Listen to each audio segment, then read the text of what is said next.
In 2010, the world watched with admiration a phenomenon that defied all economic forecasts. While developed nations still struggled to recover from the financial devastation of 2008, an emerging economy was recording growth rates that reached double digits. International investors competed for opportunities, multinational corporations expanded operations, and analysts proclaimed the birth of a new global power. The numbers were impressive. GDP growing at 10% annually, millions of jobs created monthly, mega infrastructure projects sprouting at record speed. It was the kind of economic miracle that appears only once in a generation. But behind the triumphant headlines and ascending charts, a very different reality was taking shape. What appeared to be solid and sustainable growth was, in fact, an elaborate construction on fragile foundations.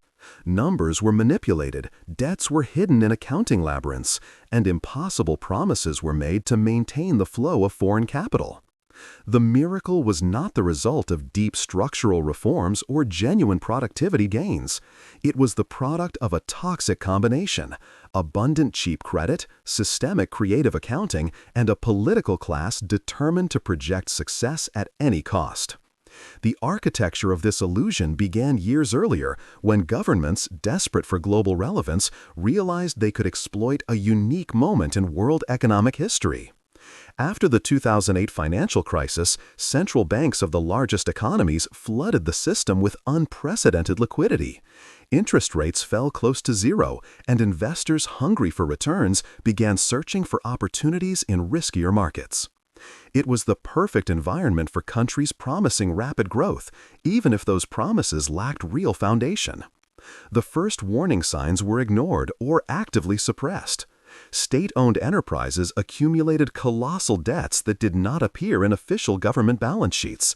Public banks granted massive loans for infrastructure projects that would never generate sufficient returns to cover their costs.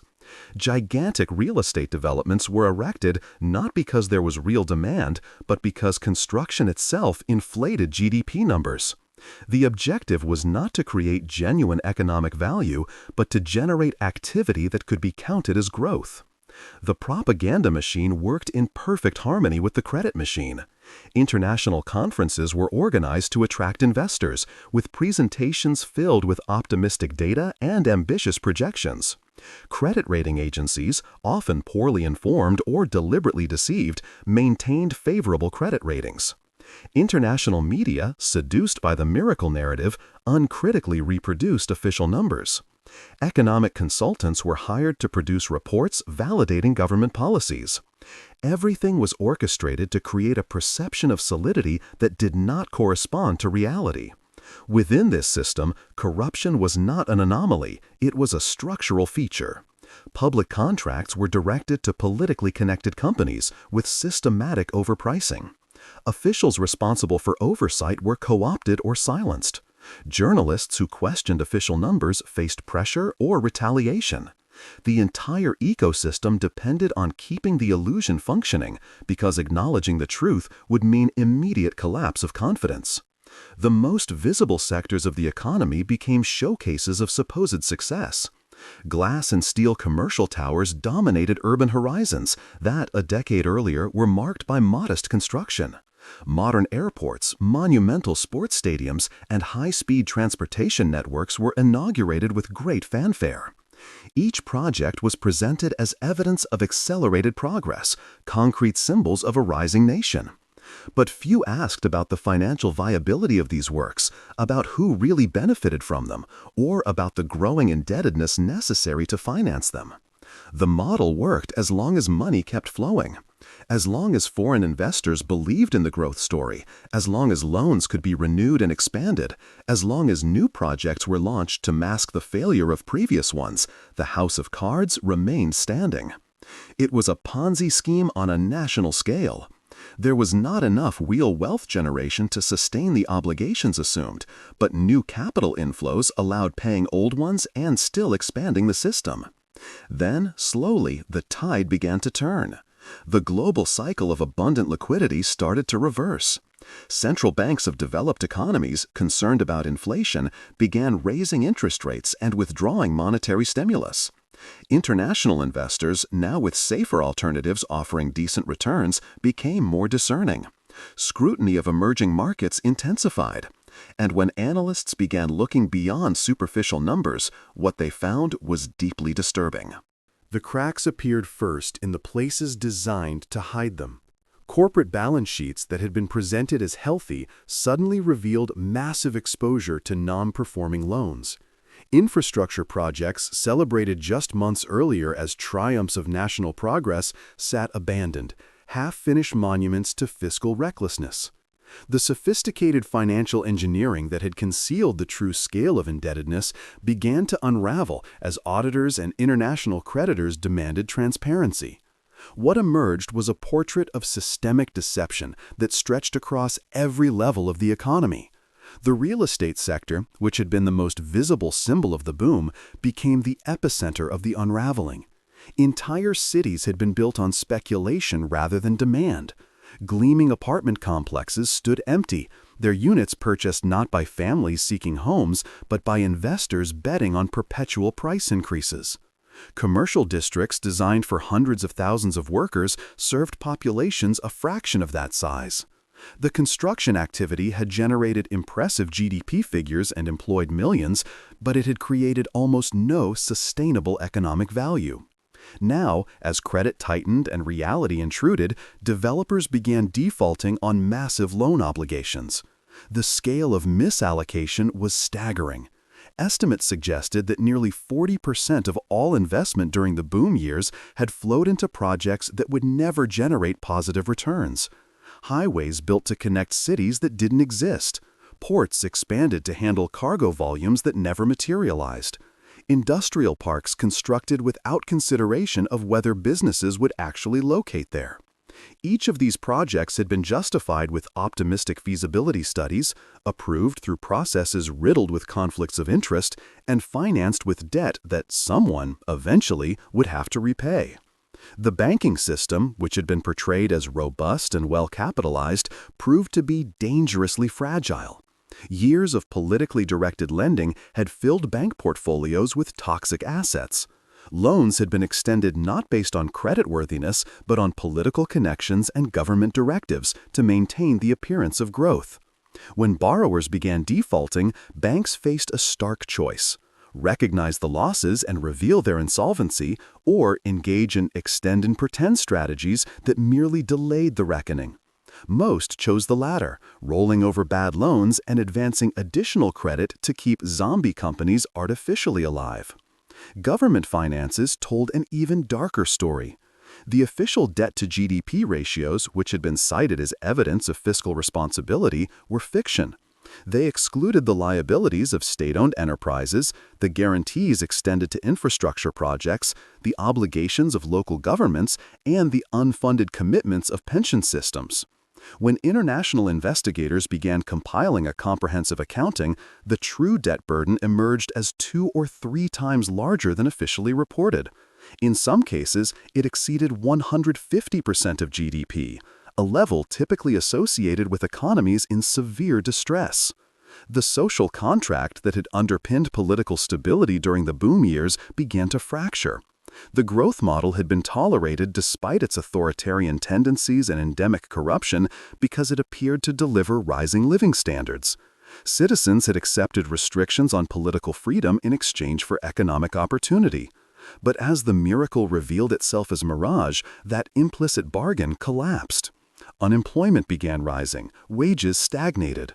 Small businesses that had expanded during the boom found themselves crushed by debt they could no longer service. The middle class that had been created by the growth, or rather by the illusion of growth, suddenly found itself sliding backward. International creditors, who had been eager participants in the lending boom, now faced the consequences of their poor judgment. Banks that had poured billions into the miracle economy scrambled to reduce exposure. Bond investors watched the value of their holdings plummet as credit spreads widened.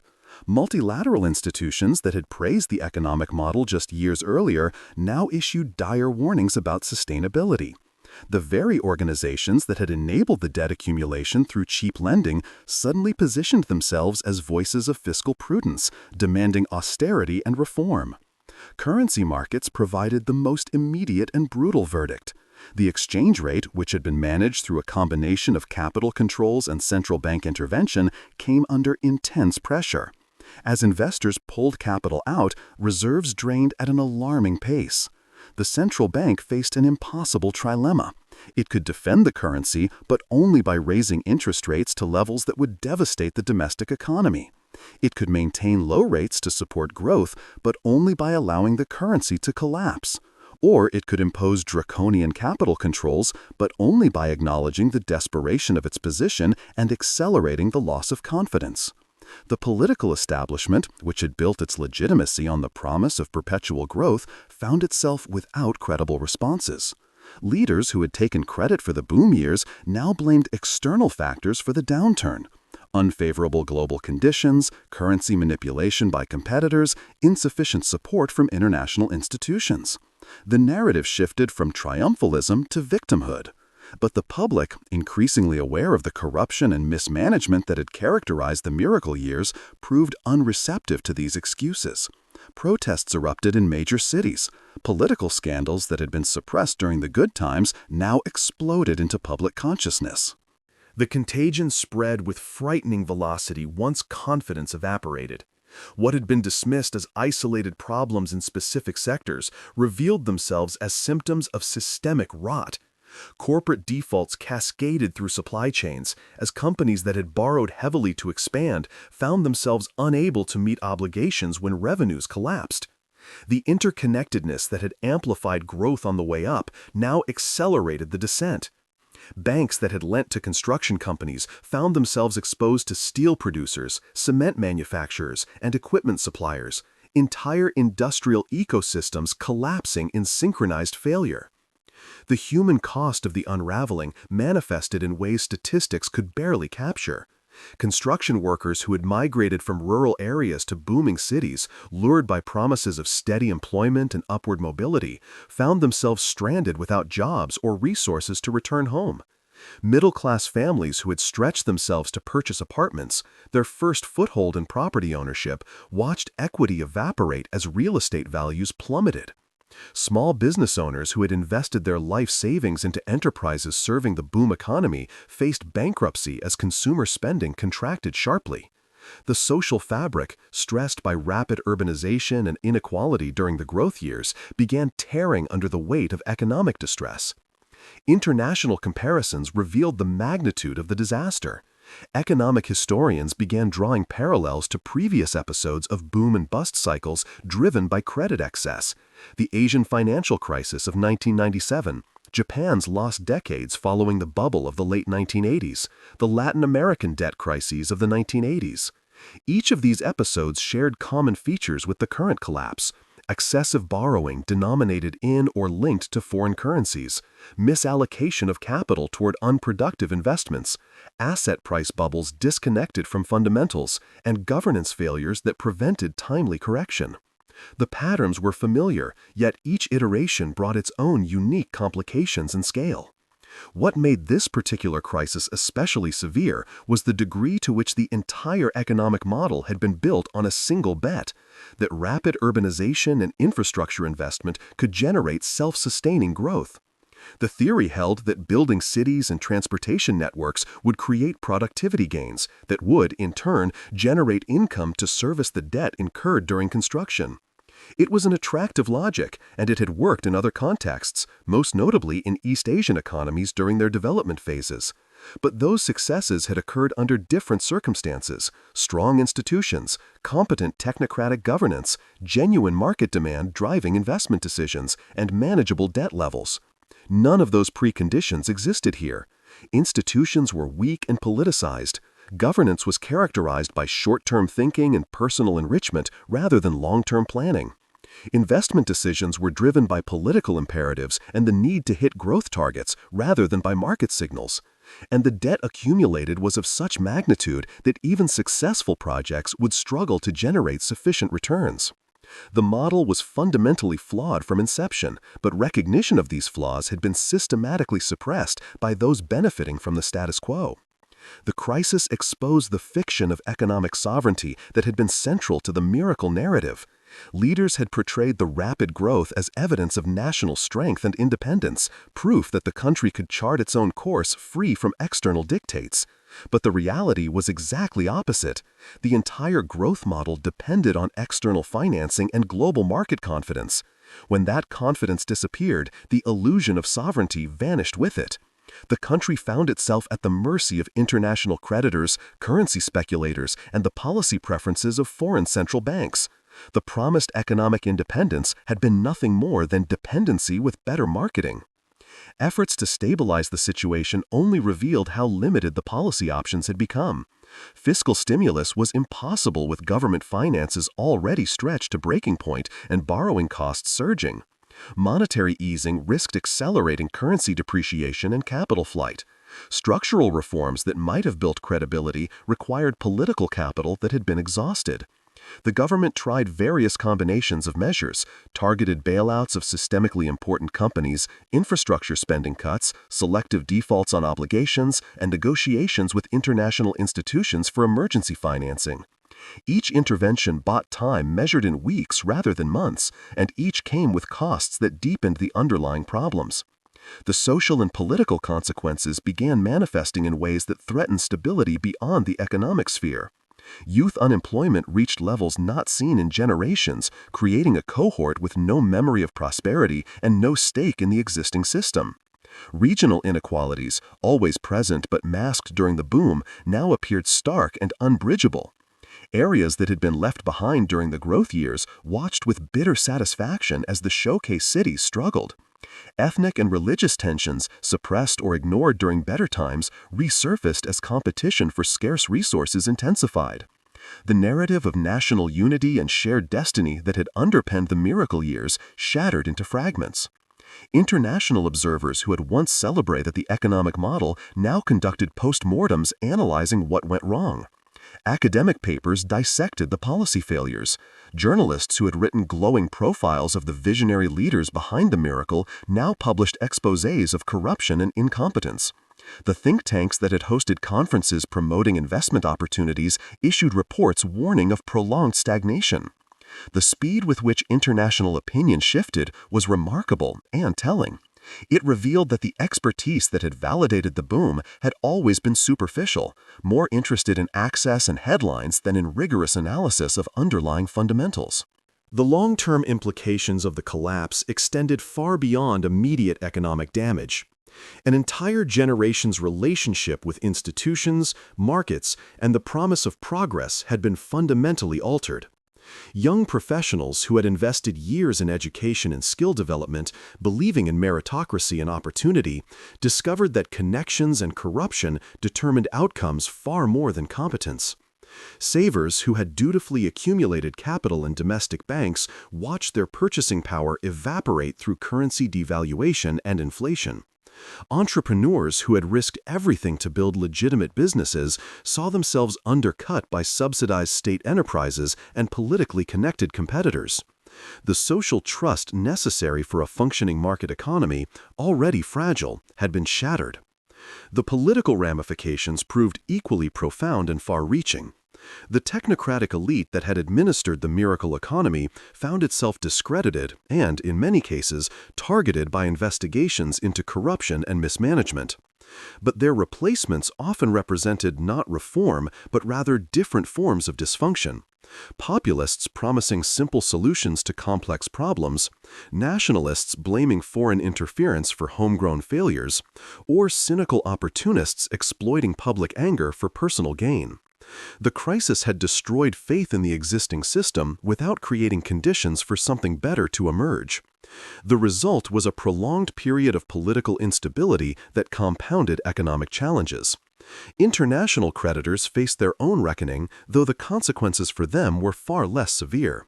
The banks and investment funds that had funded the miracle absorbed losses, but these were manageable within the context of diversified global portfolios. Some institutions faced regulatory scrutiny for inadequate risk assessment, and a few executives lost positions.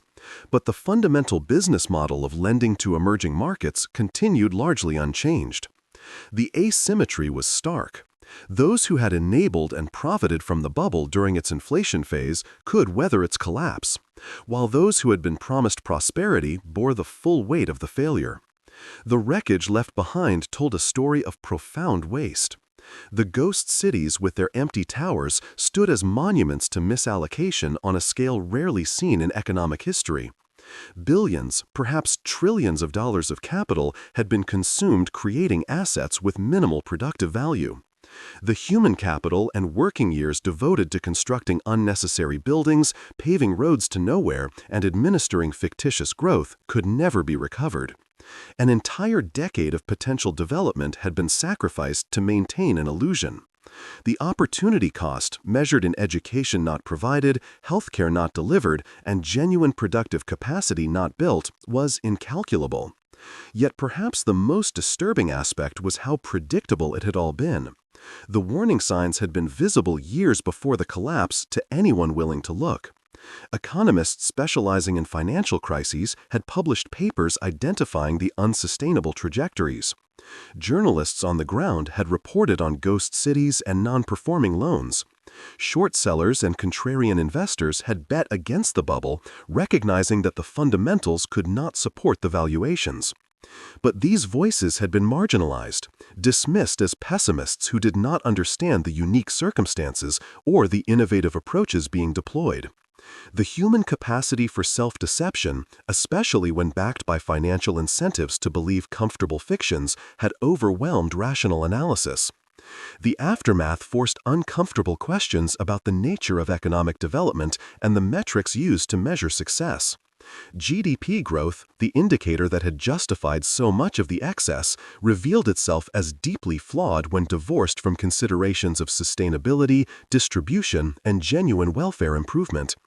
An economy could show impressive growth numbers while simultaneously hollowing out its long-term prospects, creating inequality and building vulnerabilities that would eventually trigger collapse. The miracle had achieved high GDP growth, but it had failed at almost everything that actually mattered: creating sustainable livelihoods, building institutions, developing human capital, and improving the lives of ordinary citizens in durable ways. The global implications extended beyond the borders of the collapsed miracle economy. Other emerging markets that had pursued similar strategies watched nervously as investors reassessed risk across entire categories of assets. The appetite for lending to development projects in poorer countries contracted sharply. The Washington consensus policies of liberalization and market-oriented reform, already controversial, faced renewed criticism as having created conditions for the bubble. Alternative models of state-directed capitalism, which had seemed vindicated during the boom years, now appeared equally discredited. The crisis left a vacuum in development thinking, with no clear consensus on what strategies actually worked for sustainable growth. Historians and economists studying the episode began identifying it as a case study in how complex modern economies could fail spectacularly despite appearing successful by conventional metrics. The combination of globalized finance, weak institutions, political pressures for short-term results, and the incentive structures of international capital markets had created a perfect storm. Information asymmetries allowed those with insider knowledge to profit while retail investors and ordinary citizens bore losses. The complexity of financial instruments and corporate structures enabled the concealment of risks until it was too late. The episode would be taught in business schools and economics departments for generations as a cautionary tale about the dangers of mistaking activity for progress and debt for wealth. In the end, the miracle economy served as a brutal reminder of fundamental economic truths that cannot be evaded indefinitely. Sustainable prosperity cannot be built on borrowed money and fabricated statistics. Real development requires patience, institutional quality, genuine productivity improvements, and alignment between incentives and long-term value creation. Shortcuts that promise rapid advancement without addressing underlying weaknesses inevitably lead to disaster. The mirage of the miracle had been seductive precisely because it offered the appearance of success without the difficult work of building real foundations. When reality finally intruded, the collapse was as dramatic as the rise had been, and far more consequential for those who had believed in the illusion. The wreckage would take decades to clear, and the lessons, though painful, would echo through economic policy debates for generations to come.